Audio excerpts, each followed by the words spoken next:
talking about teams that we trust, Kentucky has been fun. I just mentioned John Calipari. This is the first year without him, and Mark Pope is Kentucky guy. He's got, Kentucky blue blood.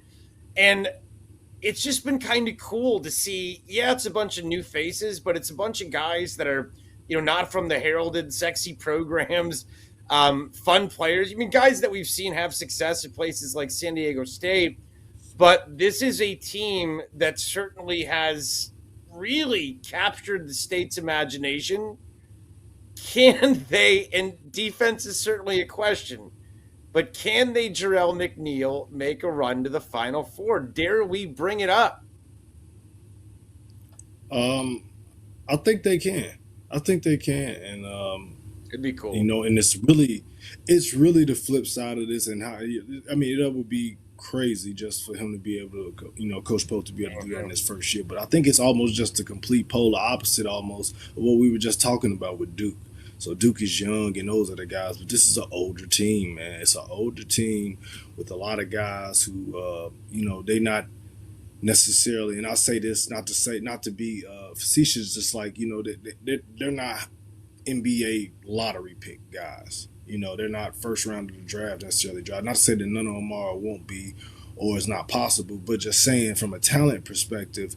They're older guys. These are guys who have played a ton of college games. They understand the game. They high IQ guys, and they got guys that are all bought in, and they're all in on filling their role for Kentucky basketball.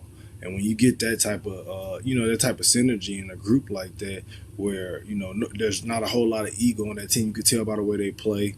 I think they got close to like 5 or 6 guys averaging double figures, man. They spread the ball. We got 6 guys, Sherelle. 6 guys. Yeah, coach. Yeah. 6 guys averaging double figures. That's unbelievable. They swing that thing around. He does a great job offensively. They score a ton of points. They get a ball inside. They can shoot the three. They check all the boxes, man. I think that's gonna be the biggest thing. Is just are they gonna be able to guard consistently and get enough stops. But this is a team that absolutely I feel like it's built for March. It's built for March, and obviously it'll be a little bit more pressure and a lot more at stakes once we get to around that time. And I'm sure those guys will feel a little bit added pressure as well too, with all of them just being on that stage for the most part for the first time. Like, it's different than just playing a normal NCAA tournament game. And I can speak for this personally. When you see those crowds and with Big Blue Nation, we played Kentucky in the tournament game, and it was like a road game. Like the way that they travel, like it don't matter where you are. It don't have to be. I think it was in California or something, man. You can play at home, and it's a road game. Like it doesn't matter. Yeah. It gets blued out, man. So it's like it's gonna be a little bit more at stake, a little bit added pressure for those guys. But I feel like this is a team that should do well around that time of year. This is a team I feel like is built for March. Now anything can happen, but I'm definitely all in on them. I trust them. Chris, for me, the most impressive thing is just how Mark Pope has handled this whole thing.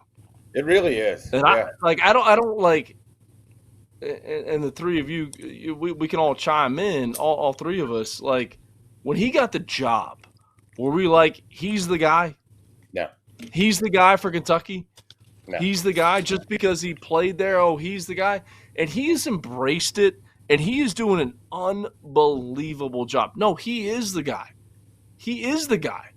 He was the right guy for the job at the right time.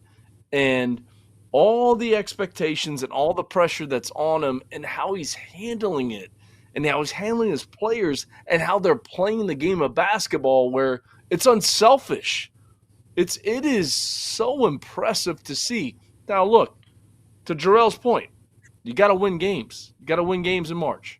You got to win games in the NCAA tournament. That was the knock on Coach Calipari. It was, hey, he didn't win game. He didn't get out of the first round. He didn't get out of the second round.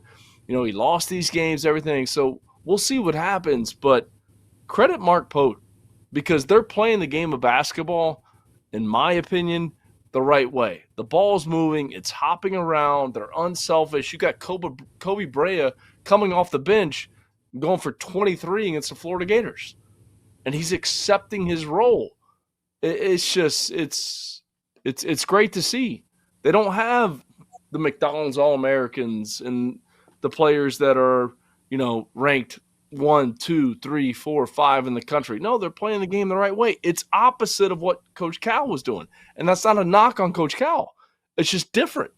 And it's fun to watch. How they play the game of basketball on the offensive end of the floor is fun to watch because they're unselfish. The biggest thing is can you sustain it? In this day and age in college basketball, can they sustain it? And can they win games in March?